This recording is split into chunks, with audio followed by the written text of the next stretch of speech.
Eis-nos de volta aqui com mais uma conversa sobre aves e desta vez vamos discutir a 32ª espécie da lista pessoal do Gonçalo Elias, que está aqui então para nos falar sobre a alvéola branca, ou seja, a Motacilla alba. Se calhar, Gonçalo, começávamos precisamente por discutir a questão aqui da taxonomia desta espécie.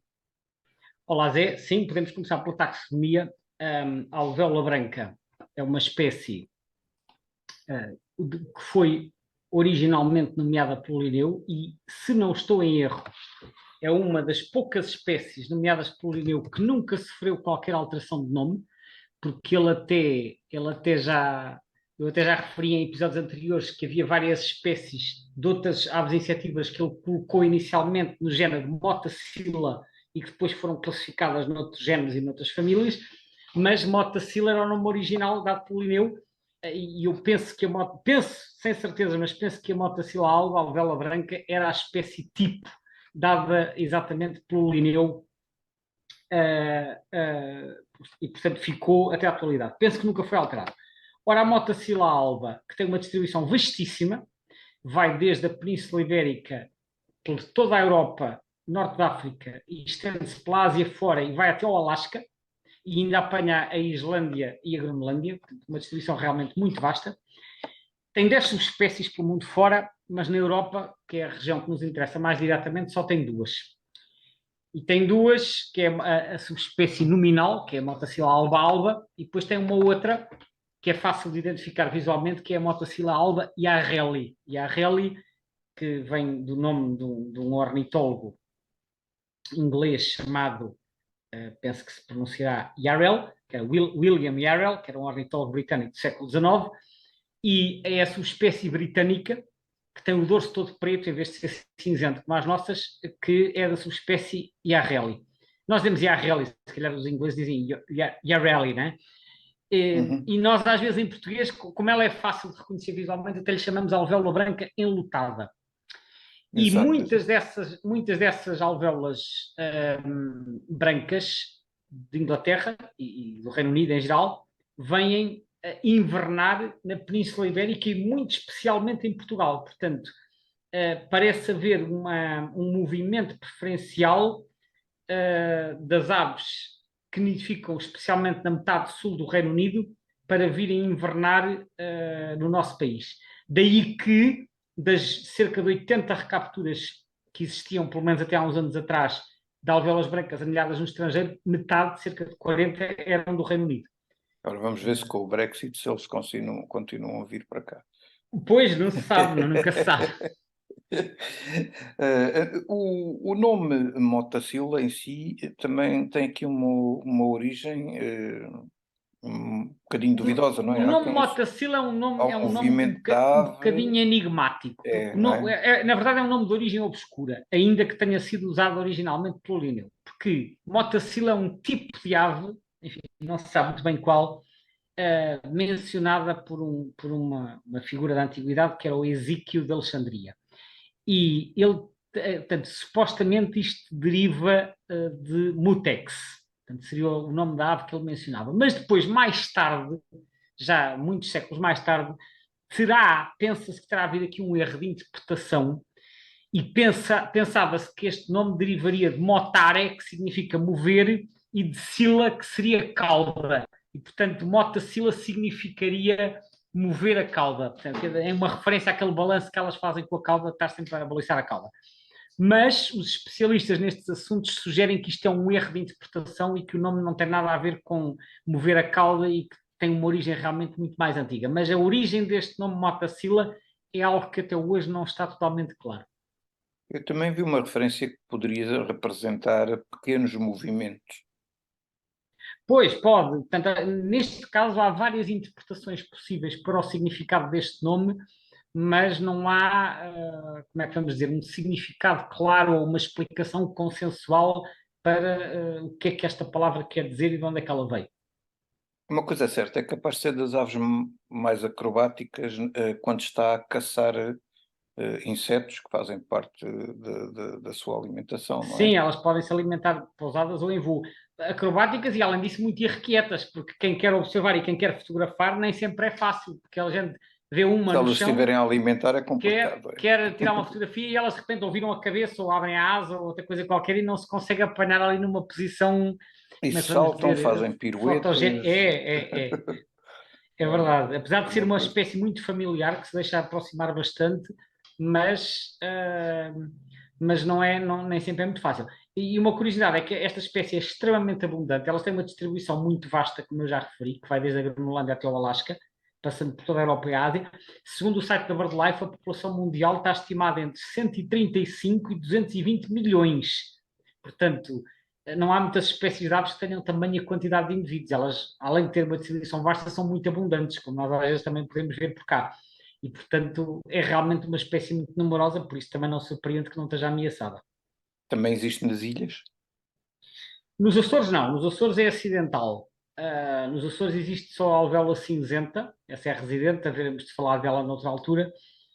Na Madeira, na Madeira elas aparecem no inverno, portanto, aparecem como invernantes, porque nós também recebemos cá um contingente de invernantes, como eu disse, não só da Inglaterra, mas também de outros países europeus, e algumas chegam à Madeira. Não são comuns, mas vão aparecendo com regularidade, não é uma raridade. Na Madeira aparecem todos os anos durante os meses de inverno, depois vão-se embora. Então, estamos a falar de uma ave que migra para uma avezinha, não é? Para sermos mais Sim. correto, que migra para o meio do Atlântico.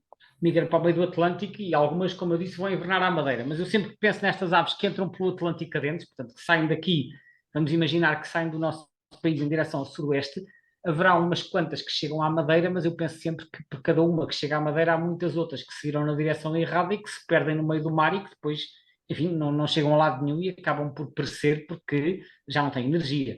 Portanto, ou seja, há muitas que efetivamente apontam na direção certa, que é na direção da Madeira, mas é muito fácil passar ao lado e não conseguirem chegar a nenhuma ilha. Isso Mas acontece não é só com esta espécie, é com muitas aves migradoras que vão pelo mar adentro.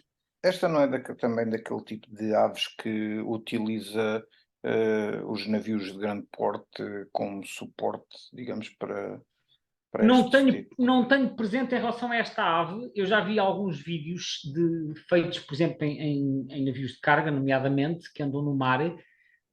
A verdade é que qualquer ave perdida no mar, que entrou pelo mar e depois está à procura de um poiso, porque isto são aves que não conseguem nadar, quando encontram um navio, vão aproveitar o navio para repousar, para conseguir descansar do voo, eventualmente até procurar algum alimento que por aí ande. Isso está documentado que acontece com muitas espécies. Não tenho presente se com alvéolas brancas é habitual, mas possivelmente sim. Portanto, eu acho que qualquer ave que ande no mar, pequenas e grandes, incluindo rapinas, diurnas e noturnas, passariformes e outras aves, muitas aves aproveitam os navios que encontram no mar para conseguir repousar, porque se meterem numa direção em que não haja terra a uma distância razoável, podem, porque as energias não duram para sempre. E, portanto, nem todas sobreviverão, isso, sem dúvida. Em termos de distribuição dentro de Portugal, pensando em habitats, esta ave é pouco esquisita, não é? Ela basicamente aparece um pouco por todo o lado, não é? Sim, mas vamos distinguir entre o que é a época dos ninhos e a época de inverno. Porque Uhum. estas espécies, aliás, isto já acontece com outras que eu também já falei, por exemplo, no episódio anterior falamos de rábio ruivo e eu referi que era relativamente escasso no sul. Estas espécies que se distribuem por toda a Europa até latitudes elevadas, tipicamente são aves de latitudes temperadas e, portanto, quando nos aproximamos muito de climas mais quentes, como é o Mediterrâneo, tendem a escassear. E, efetivamente, quando se fez o primeiro atlas de nidificantes em Portugal, verificou-se que esta alvéola era muito escassa no sul do país. Estava praticamente ausente do Alentejo e do Baixo Alentejo, portanto, Distrito de Beja, e do Algarve. Ali, portanto, do Distrito de Beja e em especial do litoral alentejano e do centro e do Algarve. Quando foi feito o segundo atlas, por volta do virar do milénio, tinha-se expandido um pouco, mas continua a ser muito escassa no sul como reprodutora. Porquê? Porque já é um clima muito seco. Repare, isto é uma ave que normalmente gosta de alguma umidade. Portanto, elas gostam de sítios, acontece, sei lá, com o pisco de peito ruivo é a mesma coisa, com o rábio ruivo preto é a mesma coisa, não gostam de sítios demasiado secos. E, portanto, quando vamos muito para o sul, tornam-se escassas e as que aparecem, no caso destas alvéolas, aparecem, por exemplo, ao pé de ribeiros ou ao pé de pequenas barragens ou de lagos, gostam de estar perto de água. No inverno, o caso muda de figura, vêm muitas de outras latitudes mais elevadas, eu já referi os países de origem, mas para além do Reino Unido e da Bélgica, nós já recebemos cá aves marcadas oriundas de outros países, da Noruega, da Suíça, da Islândia, onde elas também nidificam, da Alemanha, da Holanda, França, por exemplo, e da Dinamarca. E, então, nessa altura, elas sim tornam-se abundantes no sul do país, mas o sul do país durante o inverno não é tão seco, portanto já tem mais umidade e elas aí vão se alimentar em terrenos agrícolas e não só, e é possível vê-las, por exemplo, ao pé do gado que está a pastar. Portanto, no inverno o perfil de distribuição é um bocadinho diferente. Na primavera e no verão é sobretudo no norte e no centro e um bocadinho no norte alentejano, mas são muito mais comuns no norte do que no sul. Daí que a minha primeira observação desta espécie tenha sido no norte, na tal viagem que eu fiz a Guimarães, que eu já referi em episódios anteriores, em julho de 88, e é precisamente em Guimarães que eu tomo contacto com esta espécie. Lá está, estávamos em julho, é muito mais fácil de encontrar no norte do país. Claro que se eu tivesse a fazer observação no inverno, provavelmente teria encontrado algumas no sul também. Mas o primeiro registro foi no norte. Esta também é daquelas espécies que os cucos gostam de parasitar. É uma boa questão. Por acaso não tenho a certeza se os cucos parasitam estas espécies, porque elas às vezes fazem ninhos em sítios um bocadinho mais fechados. Ou seja, não são aqueles ninhos em taça no meio da vegetação. Elas gostam de nidificar, por exemplo, no meio de, junto a estruturas como sejam edifícios, casas rurais, azanhas, ruínas, muros de pedra e portanto ou cavidades, e portanto eu acho que não é bem o género de ninho que os cucos costumem procurar. Não quer dizer que pontualmente não possa haver, mas tenho ideia que não há assim muitos casos de cucos a parasitar alvéolas. Pelo menos não me recordo de ter lido sobre isso. Pode haver pontualmente. Ok. As petinhas, por exemplo, sim, as petinhas são da minha família, mas as petinhas fazem ninhos no chão, no meio das ervas, por exemplo, e portanto são mais ao gosto do cuco, vamos dizer Então assim. o ninho destas não é no chão. Não, não é. Como eu disse, é normalmente em estruturas de edifícios. Imagina uma azanha, tens um buraco. Nós falámos outro dia dos rábios ruivos fazerem cavidades de edifícios. Aqui é um bocadinho a mesma coisa. Tanto aproveitam cavidades de edifícios ou buracos, também assim como as saliências, onde consigam colocar um ninho, só que aprenderam a tirar partido também das estruturas humanas e isso ajudou-as a colonizar habitats humanizados. Portanto, há aqui alguma semelhança também com o rábio ruivo na capacidade de aproveitarem a humanização da paisagem. Ok. De qualquer das maneiras, esta ave tem uma particularidade também, que é quando a plumagem no tempo de reprodução, no macho em particular, é distinta da plumagem no resto do ano. Exatamente, ou seja, elas têm sempre as cores preto, branco e cinzento ao longo de todo o ano, mas há E isso uma. é aquilo que chama a atenção logo a toda a gente, não é? É, é. Realmente. Um, o que as distingue das restantes alvéolas é o facto de não terem qualquer tonalidade de amarelo. Portanto, a alvéola amarela, como a alvéola cinzenta, tem amarelo nas partes inferiores, a alvéola branca não tem, é só preto, branco e cinzento. A diferença entre a plumagem de inverno e a plumagem nupcial, portanto, de primavera, é que na plumagem nupcial elas têm, tanto o macho como a fêmea têm a garganta preta, desde a base do bico, desde o mento até ao peito, é tudo uma enorme mancha preta, faz um babete enorme. Enquanto que no inverno a garganta fica branca, a garganta e o mento, e fica só assim com uma mancha preta no peito. Portanto, há um contraste entre o branco e o preto. E no inverno, quando as nossas estão assim já um pouco mais acinzentadas, é quando aparecem então as IRL que se distinguem bem, porque essas são bem escuras. São escuras, especialmente o macho. O macho tem o dorso preto, mesmo preto retinto. A Exatamente. fêmea, a fêmea pode não ser tão evidente, porque a fêmea tem o dorso cinzento mesclado de preto. Mas, tipicamente, é mais escura que as nossas. As nossas são cinzentas, um cinza mais claro, mas é preciso fazer aqui duas ressalvas. A primeira é que há alguma variação individual, até já vi uns artigos sobre isso, e portanto há indivíduos que podem ser mais fáceis de identificar que outros. E o segundo é que ali na zona do Canal da Mancha, sobretudo no norte de França, onde as duas espécies se encontram, porque eu acho que as EARLs, embora sejam características das Ilhas Britânicas, podem aparecer a nidificar também no norte de França. Portanto, há ali alguma intergradação entre a alba-alba e a EARL, o que significa que podem aparecer indivíduos com características intermédias. Portanto, Tipicamente as IRLs são mais escuras, mas pode haver algumas que não sejam fáceis de identificar. A tendência desta população, portanto, tu tinhas dito que é crescer. Não, quer dizer, dependerá dos países, mas o que eu encontrei é que, pelo menos a nível europeu está estável. Ou seja, quando olhamos para a Europa como um todo. Temos uma grande densidade delas, mas não... Em Portugal, sim. Ou seja, isto de acordo com os censos de aves nidificantes.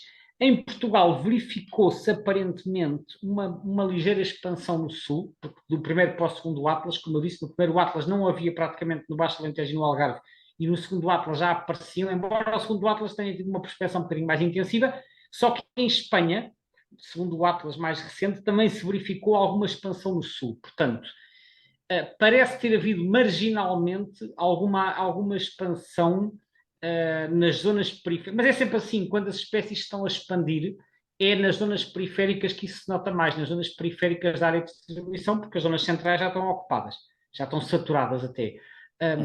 Quando estão a regredir, quando uma espécie está a regredir, muitas vezes é nas zonas periféricas que se nota mais essa regressão. Portanto, globalmente eu acho que está estável, embora nas margens esteja a crescer um bocadinho, especialmente aqui no sul.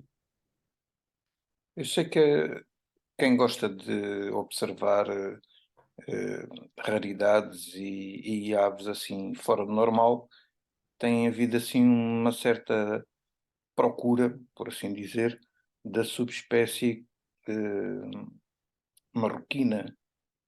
A subpersonata é de facto a subespécie marroquina, que nidifica mesmo até enfim, ao limite sul do Mediterrâneo, portanto, mesmo ao extremo do Norte de África. Aliás, até nidifica no território espanhol de Melilla, que é um pequeno enclave que existe ali na zona portanto, na parte da costa de Marrocos, junto à costa de Marrocos do Mediterrâneo, já para leste do Estreito de Gibraltar.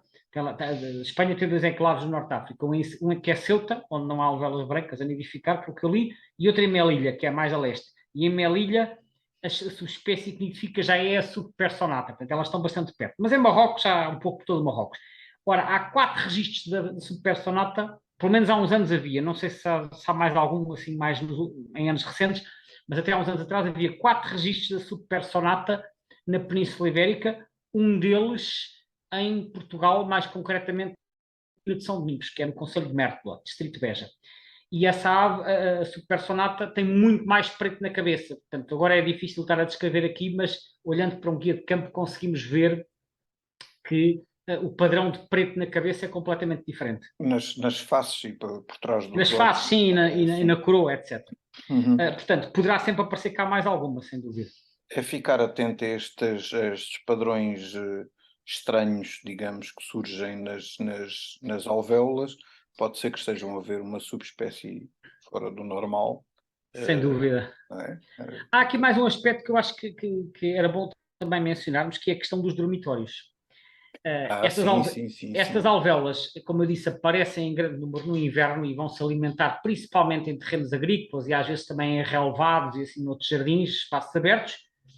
Mas depois no inverno elas formam enormes dormitórios e esses dormitórios muitas vezes até estão normalmente estão em árvores, podem estar em jardins urbanos e podem estar em áreas de serviço. Eu creio que tu já tiveste a oportunidade de observar um dormitório grande numa área de serviço, não foi? Conta-nos lá. Vários milhares.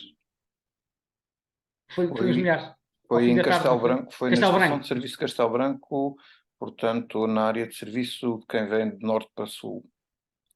Ao final da tarde, não foi? Ao final da tarde, basicamente parei o carro ao pé da estação de serviço, ou na estação de serviço, e começo a ver à volta do carro uma série de avesitas. Olhei com atenção, olha uma alvéola, olha outra, olha mais uma, olha outra. Quando começo a ver, tinha basicamente tudo o que era arbusto, tudo o que era árvore, carregadinho de aves. Eu tentei fazer uma estimativa do número de aves que lá estaria, mas aquilo é muito difícil. É muito difícil, tem que ser por lotes de 100 ou qualquer coisa. Eu tive lotes de 100 ou mais. Eu procurei no IBIRD, o maior registro que existe em Portugal é um registro feito em Lisboa, na zona do Oriente, portanto, ali no Parque das Nações, em dezembro de 2016, com quase 2.900.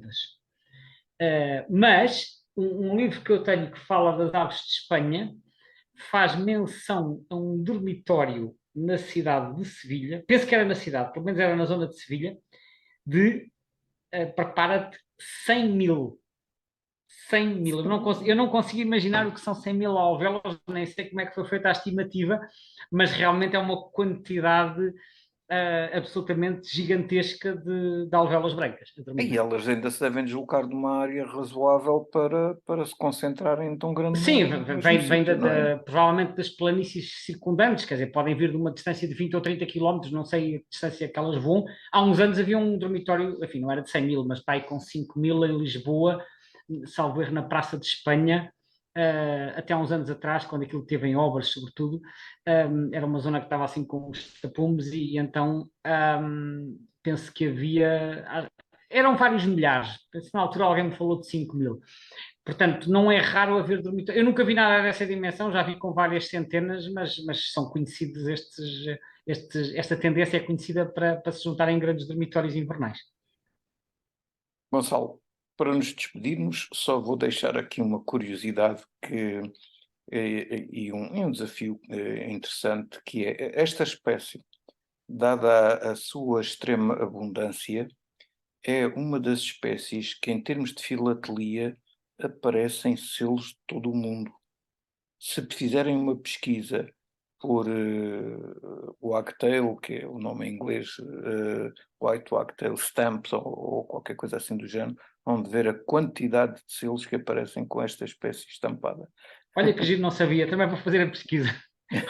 Obrigado, Zé. Obrigado, eu. Gonçalo, até à próxima Até à conversa, próxima. então. Obrigado.